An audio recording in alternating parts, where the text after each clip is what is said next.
Hello all, let us talk about a kind of noise called popcorn noise in electrical circuits.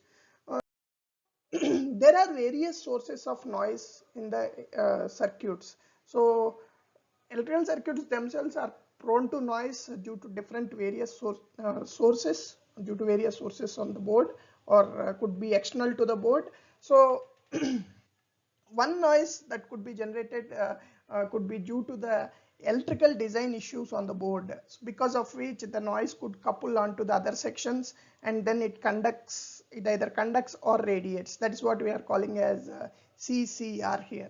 And then there could be another kind of noise where it could be generated from the clocks if the clock section is not routed properly, or if there is a high frequency switching that is happening, and if you don't terminate those traces properly, that could be one kind of noise that could be coming or from the clocks of what we were mentioning. And then there could be another noise which could be due to the heat or on the board. The random electron movement that happens due to the heat causes a noise called thermal noise. And while these are all the internal noises on the board, there could be some noise that could be coupled onto our circuits, which are basically the external sources of noise. So as we said, they couple on to our circuit from the cables that are extended out from our board, or one kind of noise could be the lightning, and the other one could be ESD. ESD is also a noise basically. And other than these internal and external noise, there are other noises which the basic circuit designer doesn't have any control. So such kind of noise is called the popcorn noise. One example is the popcorn noise. So we'll talk about what is popcorn noise in this slides. So if you see here, this is a source from Wikipedia page where this if you observe here, is a signal with a particular level, and then you see a sudden spikes of equal amplitude.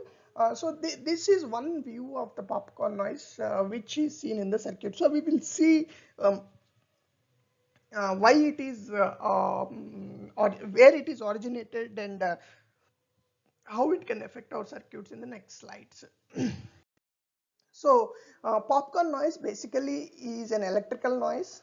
This noise basically is generated out of these integrated circuits, the semiconductor devices basically, due to the impurities in the junctions of the devices that are used for the ICs.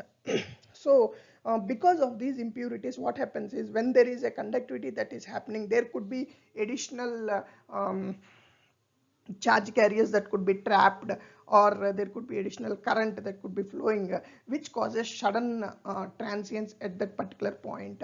While these transients are not too huge, they are of the level of few millivolts only. So we can say that popcorn noise, while it's not too problematic in some circuits, whereas if you go to circuits which are of very low level voltages like 1.2 or 1.8 volts, where we go to the LVDS kind of circuits, any junction defects in those scenarios could be problematic. So now we need to understand whether actually this popcorn noise occurs in that scenario or not. So this popcorn noise basically is called a burst noise, because it can occur in bursts, or it can occur in a small instances, or it can occur like a 10 times in a second or 1 time in a second. So it's just random basically. So this is also called impulse noise or random telegraph noise.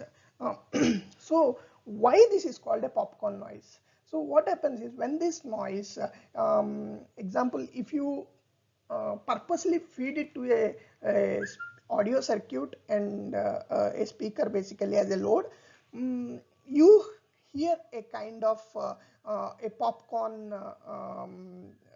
kind of sound. So that is why this is called popcorn noise. So this popcorn noise basically is not periodic. As we said, it is because of the impurities in the semiconductor devices. The example, if you take a simple BJT, so this popcorn noise occurs basically at the junctions, formation of the junctions. So there could be sudden variations in the base current which could occur at at instances where we are operating that BJT and not continuously. So we can say that this is basically is not a periodic noise.